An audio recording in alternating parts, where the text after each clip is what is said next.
Hola, bienvenidos a un nuevo episodio de Menos mal que estoy yo aquí. Y menos mal que hoy están conmigo dos voces muy influyentes dentro de la lucha por la libertad y los derechos humanos. Hoy se encuentra nuevamente conmigo Saide Chalin Chong, que como ya os dije la vez pasada, es cubano y además tiene algo que ver con China. Su nombre es Saide Chalin Chong García, cubano, chino, español, presidente de la Alianza Iberoamericana Europea contra el Comunismo, activista por la reunificación hispánica, lobista en el Parlamento Europeo y varios medios actualmente en los que colabora, sobre todo en el The Epoch Times. ¿Cómo estás, Saide? Un saludo hispanísimo para ti y para los 600 millones de hispanos del mundo, que somos mucha gente.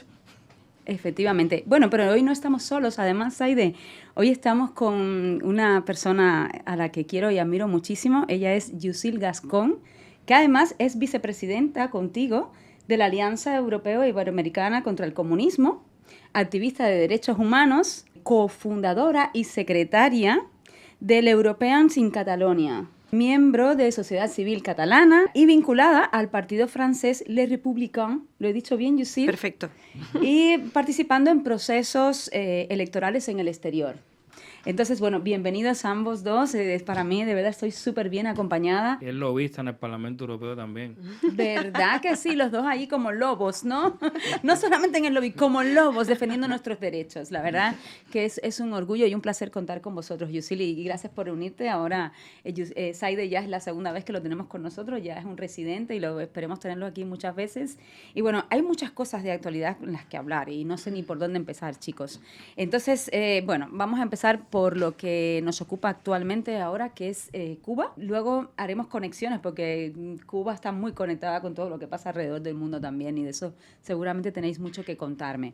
¿Qué está pasando exactamente después de que Díaz-Canel primero negaba que hubiesen conversaciones con Estados Unidos, después al cabo de unos días admite públicamente que hay unas conversaciones, unas negociaciones y después, acto seguido, en el siguiente episodio de esta telenovela aparecen los progresistas en una flotilla, borrachos, saltando, bueno, montando el safari por Cuba, o sea, una cosa vergonzosa. Entonces, yo no entiendo ya qué está pasando. ¿Ustedes me lo pueden explicar? Bueno, yo pienso que es lo típico cuando hay una claudicación, que son como lo que llamamos aquí en España patadas de ahogado. O sea, el muerto está ahí intentando subir, bajar, y en una de esas subidas pues ha llamado a la surdería mundial, a los zurdos mundiales, y les ha dicho, vengan aquí que vamos a hacer la última fiesta. Con el último petróleo que nos queda, os vamos aquí a mantener y a hacer una fiesta enorme y además de eso, yo pienso, pero ya esto es una cosa mía muy particular, de que os vamos a tomar los últimos vídeos para tenerlos aquí guardados de todo lo que vais a hacer durante estas fiestas.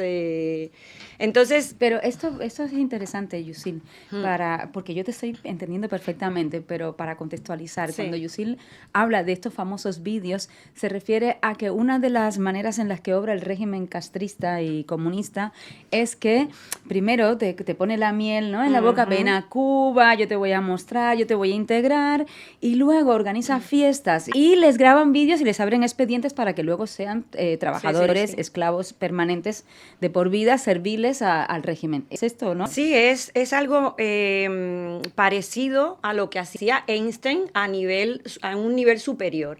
O sea, lo que hacía Einstein era chantajear con toda esta estructura maquiavélica que tenía, pedófila y de prostitución, pues él invitaba a personalidades políticas, además de alto standing, económicas, sociales. De hecho, también incluido gente de las coronas, o sea, de la parte de las familias reales del mundo. Pues ellos, bueno, a un nivel un poco más bajo, pues lo que hacen es esto, te invitan, te pagan todo, te dicen ven a ver el comunismo, ven a ver, apreciar tu sueño húmedo, ¿vale? Porque es el sueño húmedo de todos los zurdos. Cuba, evidentemente, una dictadura donde puedas ir por la calle y decir lo que tú quieras tú, pero el resto no, te puede decir nada. Y entonces así pues le tomaban sus vídeos y después les hacían un expediente y los chantajeaban. Yo creo que una de las personalidades, y bueno, presuntamente es el actor Willy Toledo.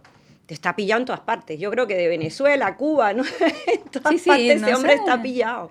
No sé qué le ha pasado a este señor, pero Sí, realmente sí. está en todos los araos Yo quisiera del comunismo. preguntarle, el otro día estaba en el programa de Lucía Echevarría y le pregunté a la cámara y te puedo preguntar, Willy, ¿qué fue lo que te pasó en Cuba? Cuéntanos, porque es que regresaste de Cuba más comunista que Marx y Engels, regresaste más fidelista que el propio Fidel.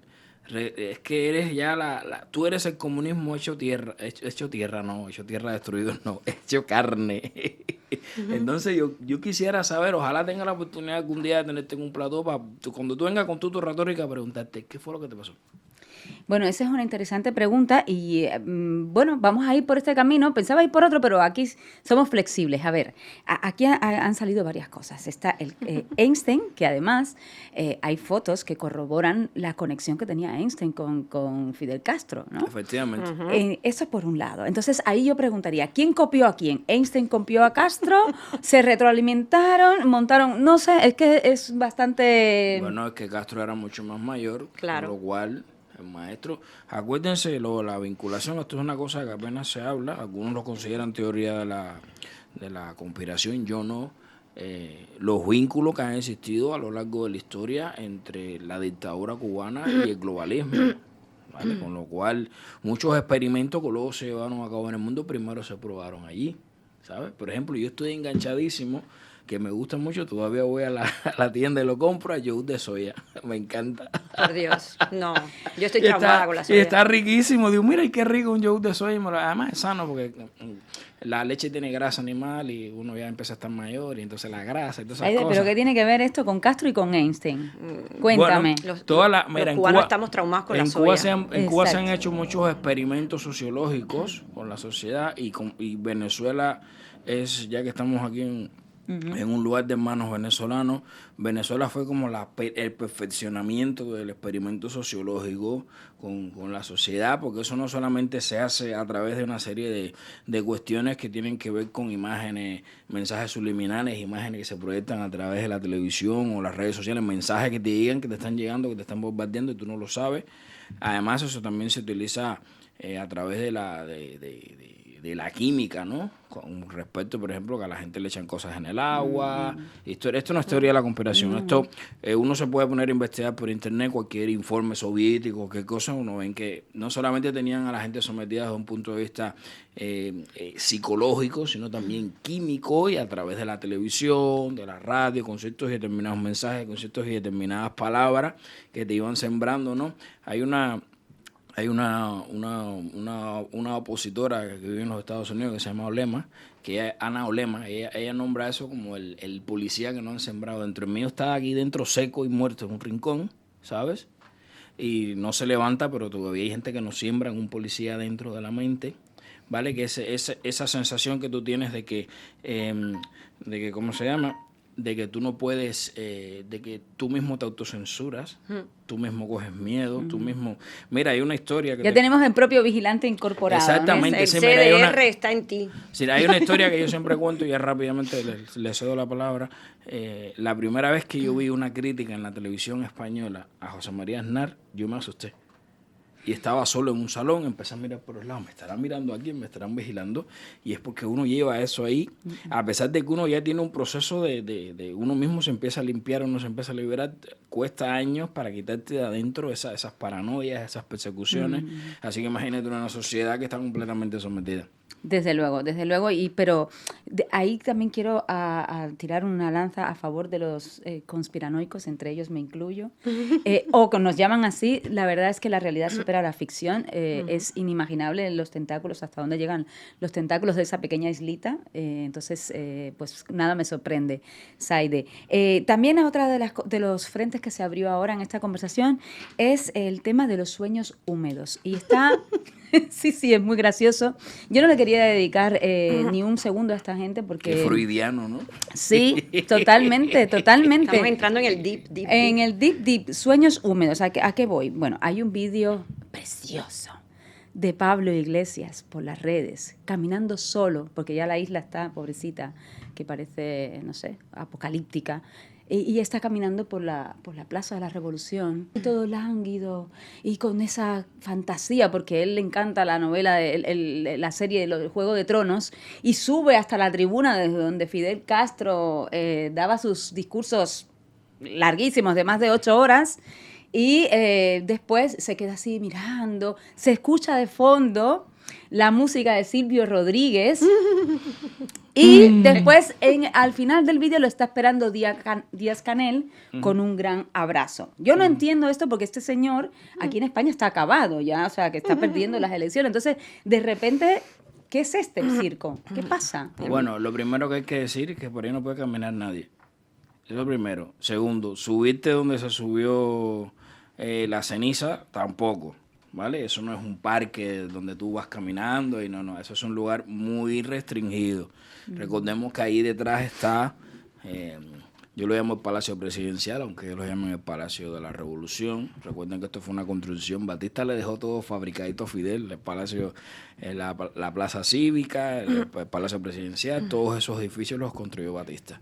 Esto es un tema muy curioso, Yusil y yo a veces teorizamos, y nosotros creemos que ustedes saben que yo he dicho que lo que ha pasado entre Estados Unidos y Cuba son unas capitulaciones. Las capitulaciones es el acuerdo cuando se sienta la parte ganadora y la parte perdedora de una guerra. Perdiste. Y entonces la parte perdedora dice, por ejemplo, déjame enterrar mis muertos o déjame ese tipo de cosas, ¿no?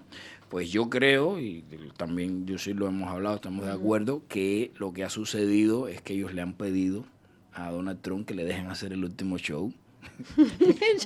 Claro, es lo que yo estaba explicando antes, pero igual no me hice entender bien. Esto es como una misa de un difunto. O sea, es todo un espectáculo teatral, ¿sabes? Él caminando solo, es un adiós, adiós al comunismo, adiós al socialismo. Yo estoy muerto en España y ahora estoy más muerto todavía porque encima Cuba no va a desaparecer, o sea, no Cuba, la dictadura, porque Cuba va a aparecer, porque Cuba está ahora mismo desaparecida del mundo. En cambio, ahora va a aparecer finalmente. Y entonces es que yo me río mucho con estas cosas. O sea, yo de verdad siento mucho por todo lo que están pasando los cubanos en la isla. No quiero que se tome mi risa como algo en contra, es solamente que yo me tengo que reír de estos fantoches porque estos personajes no son nadie, son personajes que se han escogido para hacer daño, porque llevar el comunismo, el socialismo en tu programa electoral es querer hacer daño. Está más que reconocido que es un sistema fallido, que es un sistema que no da a nada, que al contrario lo que da es miseria, explotación, angustia, asesinato, muerte. Entonces, esta gente son unos fantoches, unos vividores. Entonces, esto es como el show must go on de Queen, pero sin tener un futuro, o sea, no hay futuro, es una misa de difunto, porque encima los comunistas son mucho antirreligión, pero les encanta todo ese tipo de liturgia, ¿eh? O sea, terminar ahí caminando y después enseñárselo a sus nietos, esto se lo enseñará a sus nietos seguramente. Mira el vídeo que me hice cuando Cuba todavía era comunista, Es que es de verdad, sinceramente, estoy de acuerdo con vosotros, o sea, ellos están ya muertos en vida, pero realmente es una vergüenza, es una vergüenza, ni siquiera ajena, de verdad, no sé ni cómo le van a narrar ellos a sus hijos que estuvieron siendo cómplices de la mayor tiranía que ha tenido América, donde ahí ahora mismo ellos están gozando de ciertos privilegios, tienen luz, hay imágenes bailando rock, bebiendo, otro con unas galletitas dándoselo a unos niños para que salten y bailen, de repente hay petróleo para que ellos vayan con esos autocares y esos transportes, dando un safari, es una vergüenza, claro. Es una vergüenza. El viaje al parque temático, escribí en el periódico de Ileana Hernández, es una persona muy interesante dentro de la oposición, hablaremos de ella dentro de poco. En su periódico Click Cuba escribió una cosa muy graciosa que se llama La verdadera flotilla humanitaria, donde yo explicaba que esa gente ni han comido picadillo de soya, ni han comido pasta de oca, ni se han lavado los dientes con pasta perla, ni ninguna de esas cosas, y que claro, este es el último show. Pero es que la vergüenza es tal, porque ayer Yusil y yo estuvimos hablando hasta tardísimo, ¿no? Porque esto es, realmente, aunque nos hayamos ido de Cuba, seguimos estando allí y sufrimos mucho por nuestra gente, por nuestra tierra, nos gustaría participar, ¿no? Y ahora vamos a hablar del tema de la participación, ¿no? Que será necesaria de todos los cubanos, dentro y fuera de la isla, en un futuro, esperemos que no muy lejano.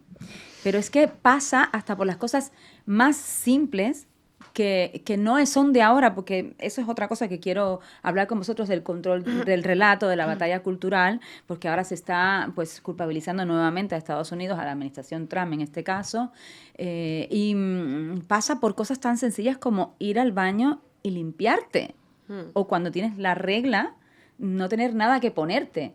O sea, estas cosas se cuentan y son de verdad que degradan nuestra dignidad, pero hemos pasado por estas situaciones de no tener ni con qué limpiarte cuando vas a hacer tus necesidades. Pues ahora imagínate que ya el periódico Gramma y Juventud Rebelde y todo eso ya lo han dejado de publicar.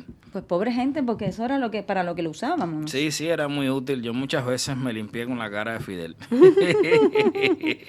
Qué triste que nos tengamos que reír de esto, pero es así. Gracias a Dios que nos queda la risa. Hablando de esto, o sea, que toda esta comedia, todos estos fantoches que están allí haciendo el ridículo y es de verdad vergonzoso. Burlándose de los cubanos. Burlándose de los cubanos, no son la ayuda real. En cambio, hay una personalidad con la que tú has estado reunida, habéis estado en Madrid recientemente, que es Mike Hammer, que sí está haciendo una ayuda real dentro de Cuba. Tengo entendido que ha llevado varios millones de ayuda humanitaria. Explícame este tema y quiero que me expliques porque tú has estado personalmente reunido con Mike Hammer y bueno, me gustaría que me contaras, ¿no? Bueno, Miguelito Martillo, para los amigos, porque es la traducción de Mike Hammer, está llevando una labor humanitaria impresionante.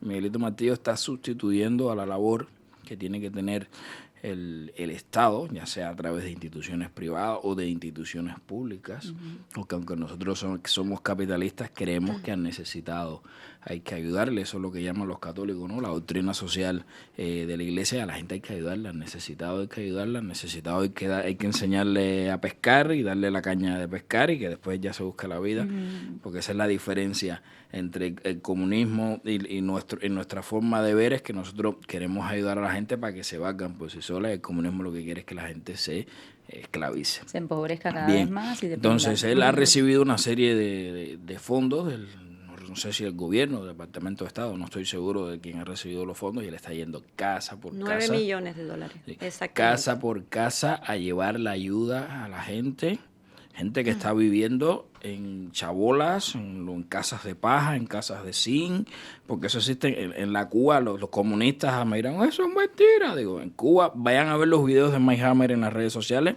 para que ustedes vean los lugares donde está yendo Mike Hammer, que existen hoy, en pleno siglo XXI, que se suponía que la revolución se hizo para eso, para acabar con eso, esas casuchas y que la gente tenga suelo de tierra, no tenga agua, no tenga alcantarillado. Se supone que la revolución se hizo para eso, pues la gente viviendo en esa necesidad, y él está haciendo una labor increíble en esa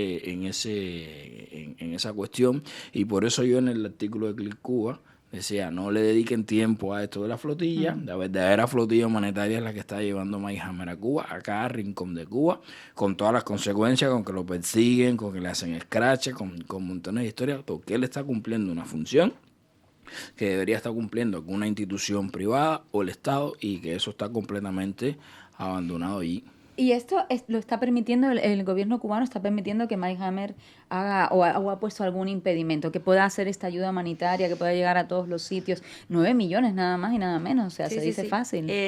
La dictadura y la familia Castro, porque quien está negociando es Raúl Castro y su hijo, o sea, no digamos ahora aquí que Díaz-Canel está metido. Díaz-Canel está completamente fuera del tablero. Aquí es la familia Castro, que es Raúl Castro y su hijo. Y claro que sí, esto es parte de las negociaciones que se están haciendo, y evidentemente le han permitido no solamente ir a llevarlo, sino además traerlo y entrarlo por la aduana. Tú sabes que esto es imposible, o sea, entrar nada por la aduana, ni siquiera a la iglesia. Lo que entras, igual si entras un 100%, o sea, tú traes un 100% y del 100% igual te quedas con un 10 o un 20, porque el resto te lo roba la dictadura. Y a Mike Hammer le están dejando entrar todo. Entonces, bueno, es que ahora mismo ha entrado el FBI en Cuba para investigar este drama que ha habido en las aguas cubanas, que han asesinado a unos cubanos que, según la dictadura, que yo no les creo en nada, pues entraban con armas a intentar liberar o hacer un foco de rebelión en Cuba. El FBI ha entrado, o sea, esto no antes no había existido esta posibilidad de que el FBI entrara a Cuba. Eso está muy bien que hayas introducido, porque era una de las preguntas que os quería hacer, ¿no? Respecto de qué se sabe, porque eso sonó muchísimo en las redes. Claro, piensen que Cuba es el país de la desinformación. Es decir, no se puede creer uno nada de lo que ellos emiten oficialmente. Entonces, sobre este caso en concreto, hubo mucho ruido en las redes, pero ya quedó, como el mundo va tan convulso, ¿qué pasa con este caso? Yo supe a través de una periodista independiente que uno de los que estaba detenido en un traslado murió. Evidentemente podemos suponer y dar por hecho que no murió, sino que fue asesinado. Y bueno, he escuchado muchas versiones sobre este tema. Hay quien me ha dicho que los estaban esperando. Evidentemente sabemos que las redes espías dentro de los Estados Unidos y en Europa y todas estas cosas siguen existiendo. He hablado con muchísimas personas que lo sabían, con lo cual un secreto entre tanta gente es complicado. He hablado con muchísimas personas, ¿no? Fulano, alguien que estaba en el barco me llamó y habló conmigo para que yo me sumara al barco y no sé qué y no sé cuánto, con lo cual probablemente... Claro, que era un secreto a voces, digamos. Claro, con lo cual además eran gente que estaban que eran gente muy hecha para adelante, muy comprometidos y no sé qué, pero que bueno, por lo que se ve, no tenían esa capacidad de discernimiento, ¿no? Para darse cuenta que una cosa así había que llevarla en muchísimo secreto. La noticia oficial del régimen es que representaban una amenaza para Cuba, pero también hubo una revuelta en Morón, donde fue disparado un joven cubano que no estaba entrando por aguas nacionales. Y quisiera saber vuestra opinión respecto a esto, porque ese joven se estaba manifestando sumado a muchos manifestantes que tomaron la sede del Partido Comunista de Cuba de Morón, y si se sabe algo de este joven que fue herido, ¿no?, de gravedad. Yo estaba escuchando ayer la entrevista que le hicieron a Camila Costa, a la cual le mando un fuerte abrazo desde aquí, periodista independiente que además está en Cuba y que sufre todas las penurias, no solamente materiales, sino además todas las que le inflige la dictadura. Y realmente tampoco daba mucha información con respecto a este cubano. Entonces yo creo que, yo por mi parte no tengo mucha, no sé si Saide tendrá información. Yo sobre él no tengo mucha información. Lo que sí sé es que después de lo que pasó en Morón les pusieron la electricidad, según lo que nos cuenta Camila. O sea que un modo de silenciar, un modo, ¿no?, de silenciarlos fue, pues bueno, te ponemos la electricidad y a ver si te callas por unas horas, ¿no?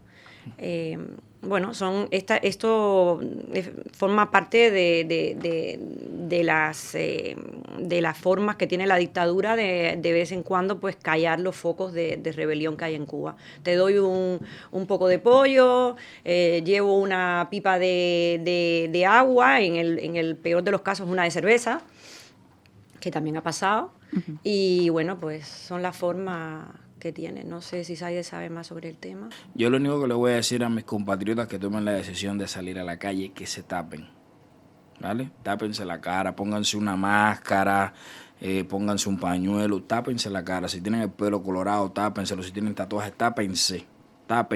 Y otra cosa muy importante, cuando ustedes vayan a enviar los videos y todo eso, no los suban directamente a las redes sociales de su teléfono. Hablen con un amigo, con otro que lo mande a otra provincia, que lo mande a otro que está afuera, para que ustedes los puedan enviar al extranjero. No hace falta, la libertad de Cuba está cerca, no hace falta tanto nivel de exposición. Entiendo que ustedes tengan la necesidad de hacer actividades, pero sobre todo, tápense.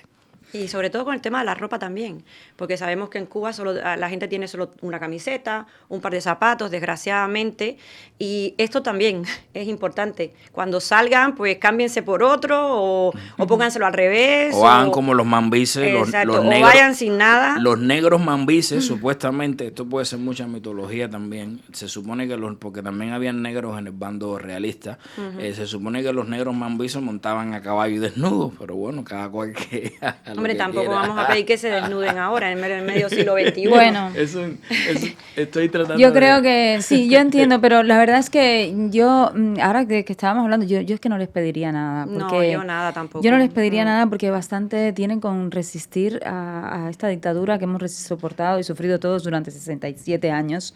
Sí que quisiera hablar otra vez de la figura de Mike Hammer, porque vosotros recientemente habéis estado reunido con él en Madrid. ¿Qué puedo saber respecto a esta reunión?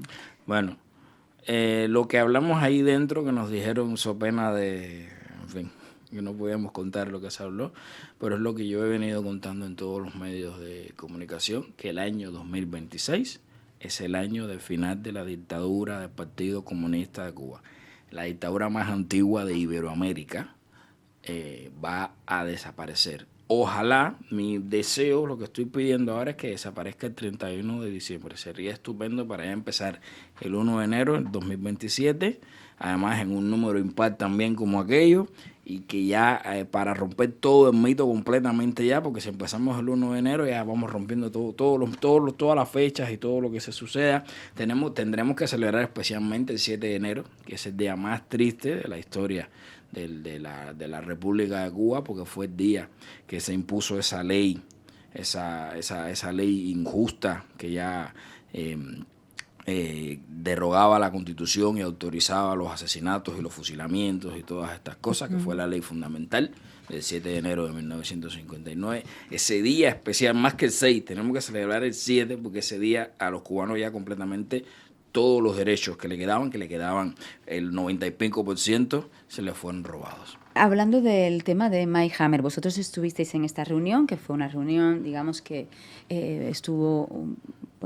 fue una reunión donde no podía participar todo el mundo, no era una reunión abierta, sino que formaban parte integrantes de la disidencia, el exilio, que llevan tiempo haciendo una labor encomiable. Y bueno, yo quiero haceros una pregunta, ¿no? De si en esta inminente liberación de Cuba, que luego viene un cambio, ¿no? Y hay mucho por trabajar. Si vosotros fuerais a formar parte de manera activa de ese cambio, ¿por dónde empezaríais en esa transición? Bueno, yo quiero decir que en la reunión faltaron muchos hermanos. Esto es algo que ha dicho además Ileana Hernández, que es la persona que designó Mike Hammer para organizar la reunión. Y bueno, es una segunda reunión, porque la primera creo que había sido con menos personas, ¿no? ¿Sabes? Sí, la segunda. Y esta es la segunda reunión, pero yo creo que es la más importante, y que faltaron muchos hermanos a los cuales les mando un abrazo enorme, y estoy segura que la próxima vez que venga Mike Hammer ellos estarán incluidos en estas reuniones. Y tu pregunta sobre... Mira, yo cuando pienso en Cuba, intento ser bastante práctica, creo que es un defecto de formación, y pragmática, ¿no? Y yo solamente pienso en el cubano de a pie, ¿vale? El cubano de Cuba. El cubano de Cuba ahora mismo necesita, lo primero yo creo que necesita, y por eso es tan importante la labor que está haciendo Mike Hammer en Cuba, es dignificarse. Dignificarse significa que ser un ser humano de nuevo. Cuba está viviendo en la era de las cavernas. Supuestamente tendríamos que vivir mejor que en el año 50, y todavía hay gente que te dice que estamos como en el año 50. No, señor, no estamos como en el año 50. Cuba está peor que el año 50. Cuba está después, vamos, comparable, igual como cuando salimos de la guerra contra España, de la guerra esa de secesión contra España, ¿vale? Donde la gente estaba en la calle pidiendo comida, donde estaban todos harapientos, donde hubo toda esa problemática, que tuvieron que entrar los americanos y hacer un proceso de transición. Pues Cuba está igual, es una crisis, y el cubano lo que está viviendo es eso. Entonces, para mí lo más importante ahora mismo es dignificar al cubano, que pueda ser un ser humano ¿sabes? Y que no venga a pedirte algo, porque es terrible tener que estar pidiendo constantemente un jabón, un poco de comida, un zapato para tu hijo, o sea, cosas que tú con tu trabajo y tu salario podrías obtener. Entonces, primero dignificar y después ir haciendo estructuras. Evidentemente, no se podrá dignificar a los cubanos si no se ponen ciertas líneas que son, por ejemplo, el respeto a la propiedad privada y toda todo el sistema de seguridad jurídica en la isla, porque si no nadie va a poder venir a invertir, y lo siento muchísimo, la dictadura no puede pedir a los cubanos ni a nadie en el extranjero que vaya a invertir. Usted piénselo bien si va a ir a poner su dinero allí, porque se lo van a robar mientras tanto no haya una seguridad jurídica y un respeto a la propiedad privada. Entonces, yo creo es muy interesante esto que estás diciendo, que es un Yusin. proceso que tiene que empezar por dignificar a los cubanos, por empezar a darles las herramientas a partir de una seguridad jurídica, de que puedan empezar a poner su pequeño negocito. Oye, tienes una mata de mango, pues que vendas tus mangos en la esquina con 3 tablas, ¿sabes? O sea, que el cubano se pueda empezar a desarrollar. Pero eso me lleva a una pregunta, y es muy interesante que hayas introducido este tema también. Este mensaje que se está difundiendo también del gobierno cubano, del régimen, de que abriendo las puertas para que incluso cubanos en el exterior puedan invertir y formar parte, participen en la economía, ¿no? En la restauración de la economía cubana. ¿Esto es un pacto que se ha hecho con Estados Unidos o esto lo están haciendo ellos unilateralmente? Bueno, yo no tengo idea, pero yo estoy casi segura que esto es la dictadura intentando volver a convencer a la gente, volver a arruinarle la vida a unos cuantos y mintiendo, porque yo creo que Estados Unidos ha hecho estos pactos con Cuba, con la dictadura, pero no voy a decir con Cuba, con la dictadura varias veces. El último caso fue Obama y ha sido un desastre. Entonces, no creo que Estados Unidos y que el gobierno de Donald Trump, que es un gobierno que viene de un businessman, que necesita tener, necesita ser exitoso en su carrera, no creo que vaya a negociar algo que ya sabe que es un fracaso, ¿no? Porque no hay una estructura jurídica segura. Entonces, él no va a traer a su gente americana a invertir allí cuando sabe, pero es que si la dictadura le debe millones a los americanos, no a los cubanos-americanos, a ellos también, pero a los americanos que tenían antes sus... O sea, yo entiendo...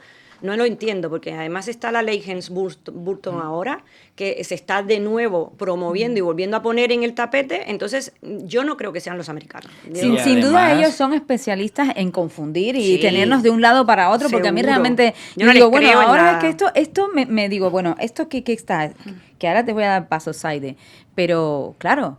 por un lado, van con todos los borreguitos estos internacionales de zurdos a hacer sus fiestas. Y luego, por otro lado, os abrimos las puertas para que invirtáis y ahora los cubanos vais a poder tener los derechos que nunca habéis tenido y que os lo hemos quitado porque nos ha dado la gana, porque nosotros somos así de chulos. Es que realmente a mí a veces, claro, como ciudadana de a pie me da miedo porque sé que son especialistas en reinventarse y seguir por los siglos de los siglos. Y eso fue lo que pasó con Obama, que más bien representó una inyección para ellos continuar en el poder. Entonces, Zaide, te doy paso. Pues la Constitución cubana, igual que la Constitución china, dice, reconocemos la propiedad privada, pero y cuando tú llegas al final dice, bueno, aquí no hay propiedad privada realmente porque son tantos eufemismos que al final no existe. Entonces, si en Cuba no existe la propiedad privada, esa casa no es tuya, ese negocio no es tuyo, ese coche no es tuyo, esa bicicleta, ese teléfono, esa ropa, nada de eso es tuyo. Porque en cuanto a ellos les dé la gana, por el subterfugio de la Constitución o de la ley o lo que sea, te lo van a quitar. Yo no creo que a nadie se le ocurra, después de lo vivido con Obama, mucha gente perdió todo su dinero, ¿eh? Abrieron unos negocios impresionantes y le gustó al gerifarte de turno y se le quitó ese negocio a esa persona y se lo quitaron.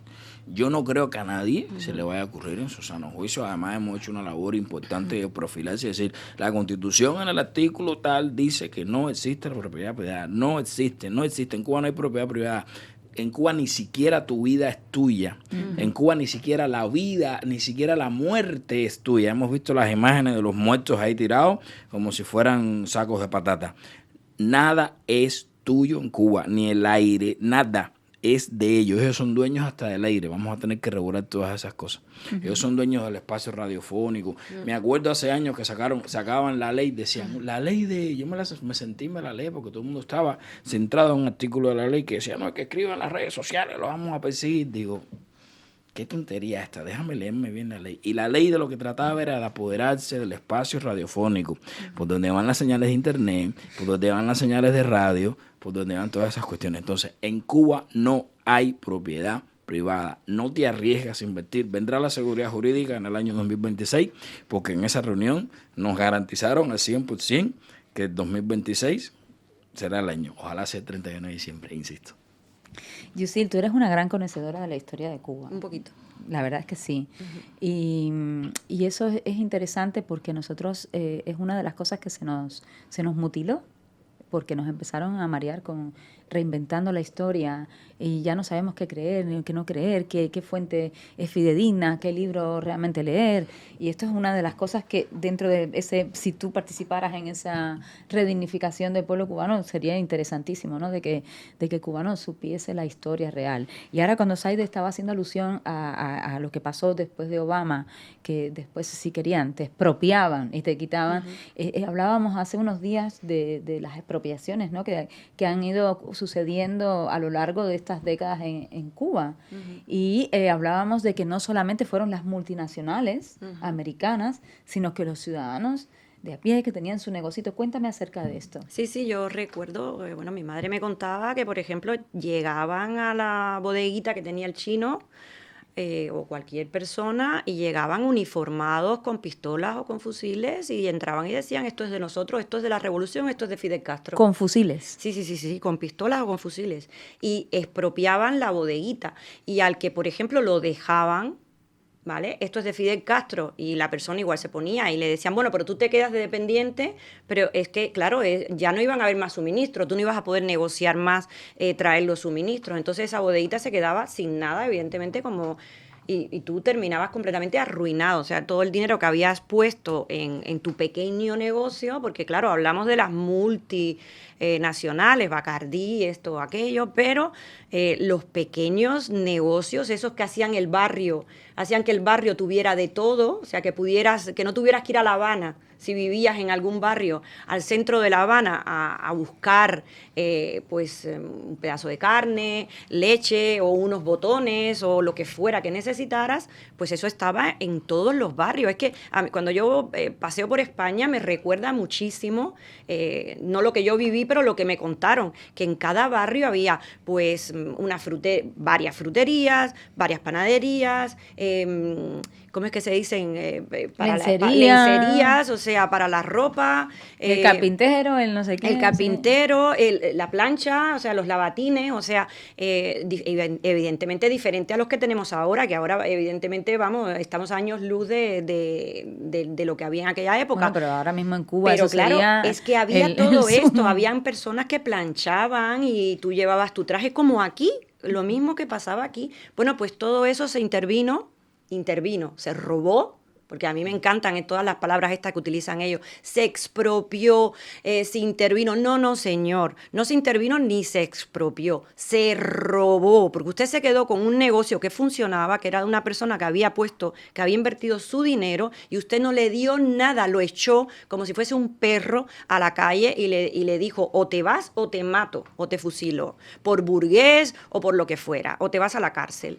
Entonces, claro, todo esto pasó en todos los barrios. Bueno, Yusil, tú te tienes que comprometer aquí frente a cámara de que tú y yo vamos a tener otro podcast para hablar de todo este tema, porque yo creo que es muy interesante para ese camino de la redignificación del cubano, que conozca bien su historia y que sepa de dónde venía y lo grandioso que fue en el momento que no dependía de un régimen opresor que nos hizo creer a todos que gracias a ellos nosotros podíamos ser alguien que al final era nada, ¿no? Y entonces yo quería preguntarte... Qué compromiso, ¿no? Me has puesto aquí. No, yo creo que al revés, estás invitadísima y yo creo que nos vas a aportar muchísimo porque sabes mucho respecto al tema y una de las cosas que me interesa es que hablemos, porque que hagamos un mapa, que también, Saide, estás invitadísimo, bueno, ya esta es tu casa. Un La mía mapa, también, ¿no? Pues bueno, todavía tienes que ganártelo después de la segunda vez. Ya estoy celosa. Saide ya lo siento, es así, Yusil. ¿Por qué decía esto? Porque creo que es importante para mi generación, me incluyo en ella, y para las nuevas generaciones, de que establezcamos un mapa de lo que ha sido a través de las décadas de dictadura, que ya son casi 70 años, se dice fácil, de la disidencia cubana, porque creo que Cuba ha sido una de las regiones del mundo que más ha luchado contra el comunismo. ¿Me equivoco, ha habido muchísima resistencia. Muchísimo. Pero antes de eso, déjame decirte, para que los televidentes nos estén viendo, las expropiaciones y las nacionalizaciones es una cosa natural que existe en todas las democracias del mundo. ¿Vale? ¿Qué significa una expropiación o una nacionalización? Que el Estado, por un interés, por ejemplo, usted tiene un campo y resulta que por ahí va a pasar una carretera, pues el Estado dice, mira, te voy a comprar las hectáreas a tanto, vamos a discutir no sé qué, pero yo quiero pasar la carretera por aquí, y el Estado te compra las tierras para pasar la carretera por ahí, no te las roba. Te las paga. Igual no te la paga a precio del mercado, en fin, a veces que son cosas que son injustas, pero que es una cosa que existe en todos los países democráticos del mundo. La expropiación no es lo que sucedió en Cuba. Como dice Yusil, lo que sucedió en Cuba fue robar. A mano armada, además. Y total, a mano armada.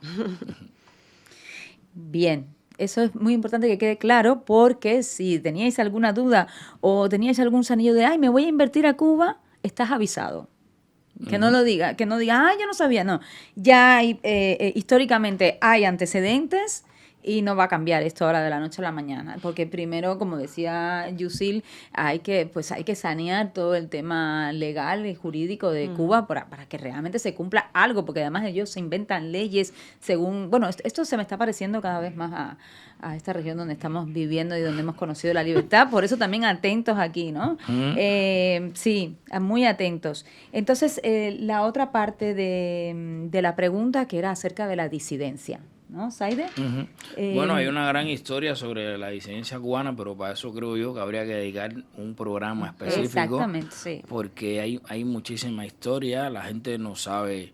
Claro, lo que te enseñan en la escuela fue la lucha contra bandidos. O sea, esa gente que estaban ahí en la montaña eran unos bandidos, unos delincuentes. Porque la abrocomía, la revolución la combatía, no sé qué. No era gente que luchó con Fidel Castro y que dijeron, esto es mentira, nos volvemos para la montaña de nuevo a pelear. Y muchísimas cosas que sucedieron, porque la gente no sabe que Fidel Castro tardó casi 20 años en poder solidificar su poder.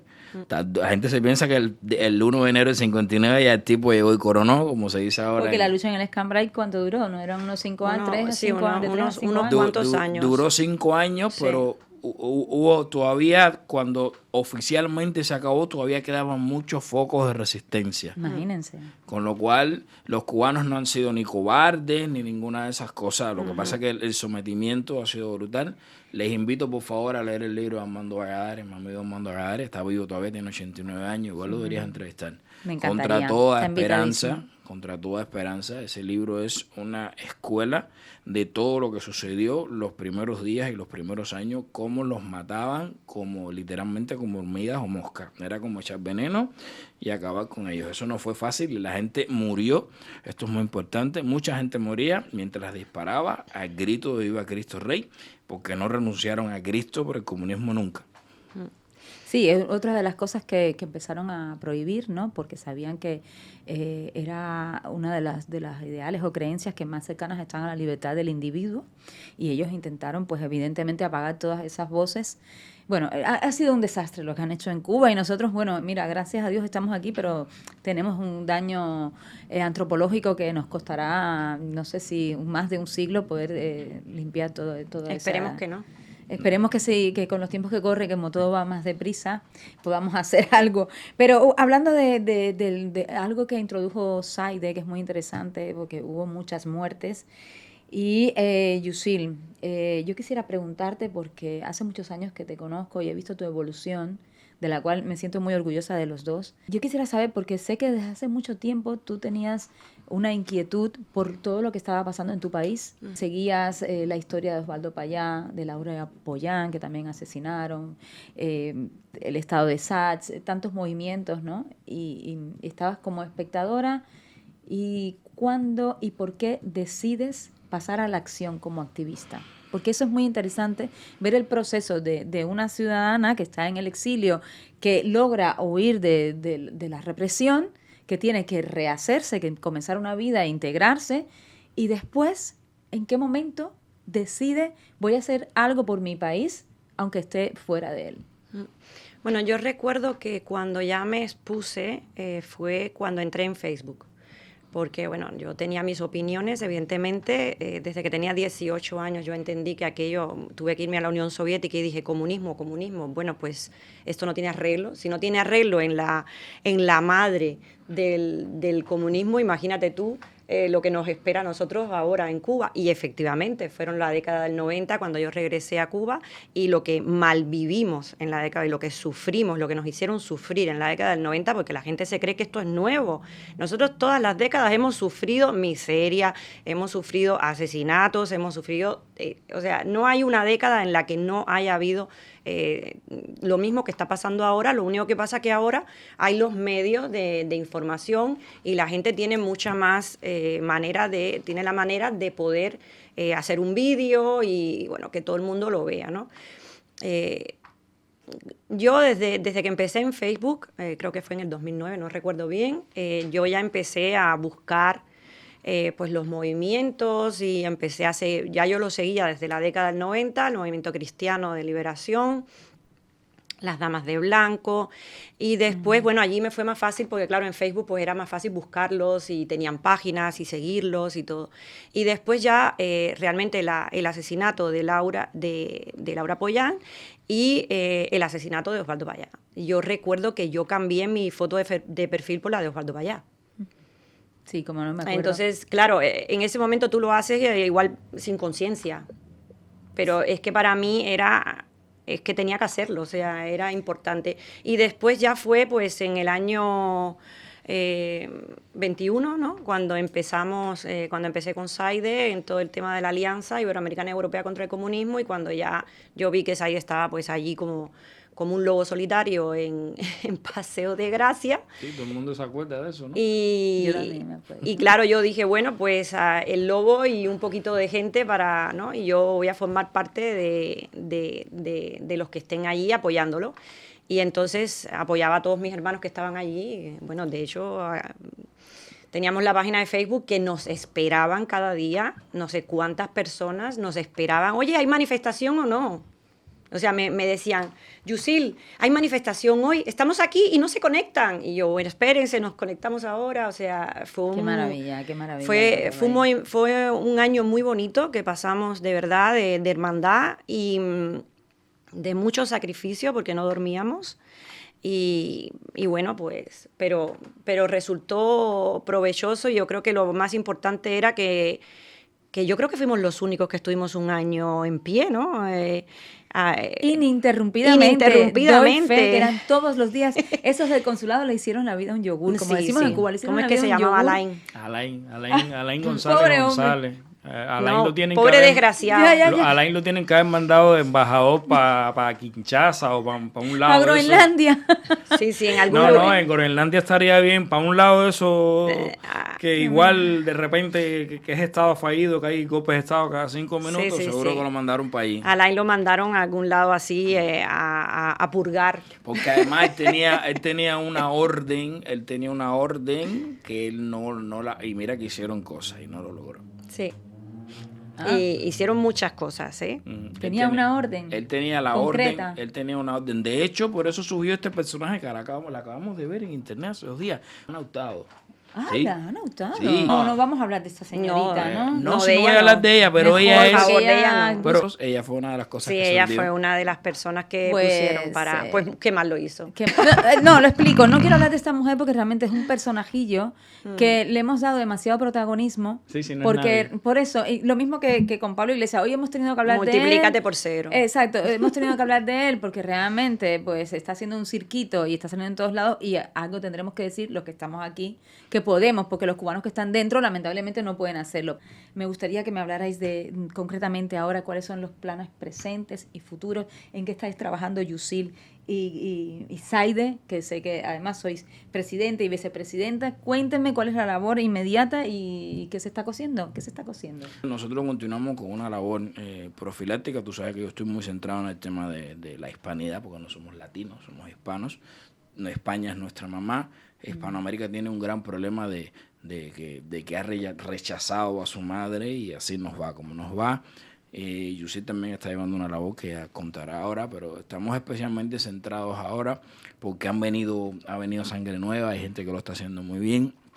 Estamos centrados en también cuidar a España de lo que le viene, cuidar a Europa de lo que le viene, cuidar a Estados Unidos, a nuestros hermanos de Hispanoamérica. Bueno, yo asisto a muchos podcasts y muchos programas y muchas cosas, siempre haciendo conciencia, ¿no? Que no es que viene el lobo, que puedes abrir la puerta y el lobo saltarte, y básicamente pues estamos trabajando en estas cuestiones. Pues una labor fundamental, o sea, y por favor escuchen a estas dos voces, son muy importantes, además de que pueden hablar en primera persona, son testimonios, que el día que recojamos todos los testimonios de las víctimas del comunismo cubano y del mundo, que ya son millones, pero aparte del trabajo que continuáis haciendo. También quisiera que me hablarais sobre la investigación que se está haciendo de la financiación del PSOE. Yo creo que se están reuniendo las pruebas y las pruebas son bastante sólidas. Entonces, yo creo que hay que esperar, ¿no? Que que el juez pues dictamine si realmente imputa al Partido Socialista por financiación ilegal, pero no solamente al Partido Socialista, o sea, además, no sé si lo digo bien, pero a la Internacional Socialista, porque el tema es que esta financiación ilegal del Partido Socialista se llevó a cabo para que sentaran en la presidencia de la Internacional Socialista a Pedro Sánchez. Y como una anomalía, normalmente en todos los votos nunca hay una unanimidad. En todas las votaciones de la Internacional Socialista no ha habido nunca una unanimidad. Entonces esto significa que todos los partidos socialistas del mundo, los que integran la Internacional Socialista, se pusieron de acuerdo. Entonces es como algo muy... Vamos. O sea, que compraron los votos, ¿quieres decir? Bueno, supuestamente vamos a decir, ¿no? Vamos a hablar con categoría. Supuestamente hubo presuntamente hubo una compra de votos, porque primero no se presentó ningún candidato, solamente se presentó Pedro Sánchez, otra anomalía, y segundo, la unanimidad. Venezuela, nuestro hermano Venezuela. ¿Cómo veis cómo está aconteciendo esta transición? Sigue Delcy Rodríguez, vosotros como disidentes del exilio, activistas, cubanos, que hemos sido en manos de lucha para terminar con derrocar estas dictaduras. ¿Cómo veis el tema? Hermanos venezolanos, Chávez tardó un montón de años en imponer todo ese sistema diabólico y los Castros también, ¿vale?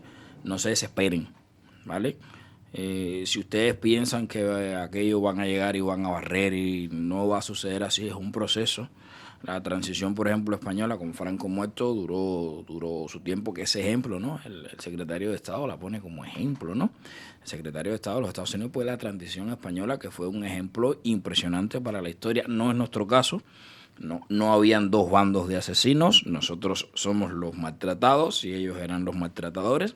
Aquí no hay ninguna historia, pero sobre todo tengan paciencia, porque va a ser un proceso largo, igual que el proceso cubano. Va a ser un proceso largo que va a culminar en la libertad, ¿vale? Acuérdense, ya han pasado varios meses que vimos en las redes sociales la imagen de que por primera vez un central azucarero en Venezuela volvió a arrancar. Habrá muchos centrales azucareros, se recuperarán muchas propiedades, eso es un desastre y hay que reconstruir. Lo mismo para Cuba. Y lo mismo para nuestros hermanos nicaragüenses, que ahora están medio olvidados, pero que también llegará. Eso espero, o esperamos todos. Cuba. Vale, ahora voy a hablar como si fuerais aquí la pitonisa Lola, pero yo creo que tenéis más información que yo. Sé que Zaide en el podcast pasado me dijo que Cuba le esperaba un camino luminoso, un despertar, que todo lo que nos iba a ocurrir a partir de cuándo, esa es la pregunta, iba a ser muy positivo y brillante. ¿Cuándo pensáis que eso ocurrirá este año? ¿Cómo creéis que se llevará a cabo? ¿Se hará como un gobierno provisional?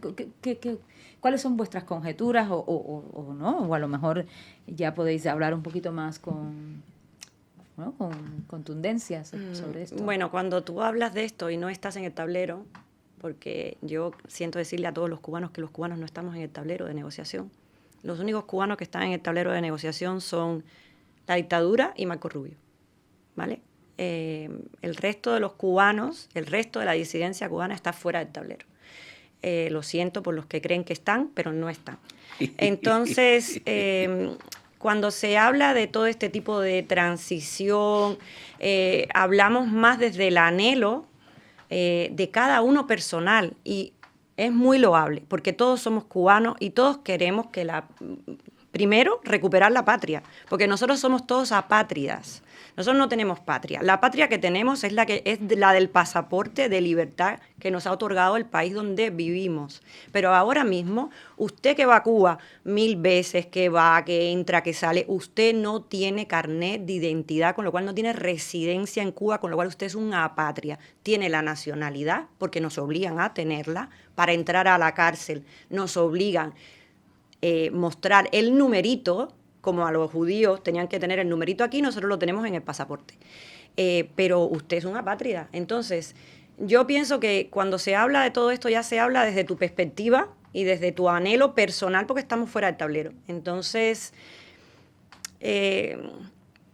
entramos en este tipo de discusiones de no, yo quiero esto, no, yo quiero aquello. Yo vuelvo y repito, para mí lo importante es dignificar a los cubanos que están allí, que son 10 millones. Recuerden que nosotros fuera de Cuba somos 3 millones, y si quitamos de esos 3 millones, creo que no llegamos a 3 millones, pero voy a decir 3 millones. Si quitamos de esos 3 millones a los hijos de papaíto y mamaíta, a los testaferros, a los descarados, a los sinvergüenza, a los que no creen en nada, voy y vuelvo, igual nos quedamos en 1 millón o menos. Voy a poner 1 millón para sentirme un poquito bien.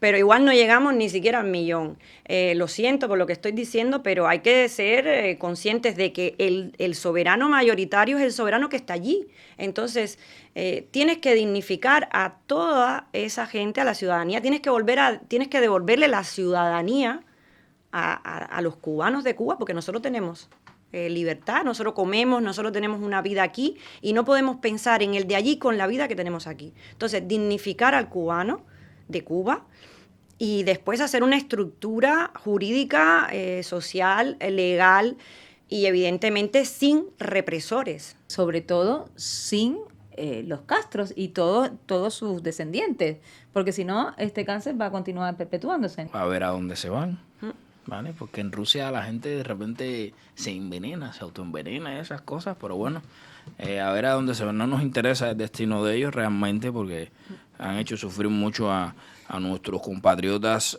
no solamente de Cuba, sino de toda Hispanoamérica, porque recuerden que el cáncer del castrismo se extendió por toda Hispanoamérica. Y bueno, me da igual si los tiran al mar, si los tiran, ¿cómo se llama la fosa esta acá en Cuba? La fosa de Batle o de Bache, como se llame, no sé.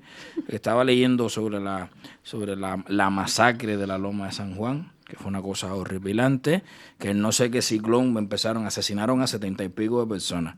Y en no sé qué ciclón empezaron a resurgir los huesos de los asesinados de la fosa común, y entonces los envolvieron en cemento, en piedras, y los tiraron a la fosa esa. Así que la piedra esa que tenemos ahí en Santa Efigenia, al lado de José Martí, pues igual que la tiren al mar y que su destino sea el que tenga que ser. No nos interesa, no nos preocupa, no hay derechos humanos ni nada para ustedes. Si ustedes no han sido buenos con nosotros no tenemos que hacerlo con ustedes. Desde luego, bueno, pues desde aquí de verdad agradecerte, Zaide, que una vez más estés aquí conmigo, es muy generoso de tu parte. Sé que ahora tienes que salir corriendo a otra entrevista. A ti, Yusil, que sé que además Yusil está haciendo hoy de verdad un acto de generosidad, porque ella le gusta, es muy trabajadora, pero le gusta siempre estar como, como a hurtadillas, o bueno, que no le gusta el anonimato, pero hoy ha tenido de verdad la generosidad de acompañarnos y espero que no sea la última vez, que ya vi que reivindicaba que esta quiere que sea su casa. Esta es vuestra casa. Viva Cuba libre, libertad para el mundo del comunismo. Y nada, nos vemos en el próximo episodio. Un saludo para todos los hispanos del mundo. Viva la hispanidad, el Duque de Ahumada. Y un saludo para el programa de Selene. Menos mal que estoy yo aquí. Sí. Que este programa, síganlo y sigan a Selene, que esto va, mira, en alza. Increciendo. Increciendo. Y libertad para todos los presos políticos. Libertad para todos los presos políticos, sí, señor.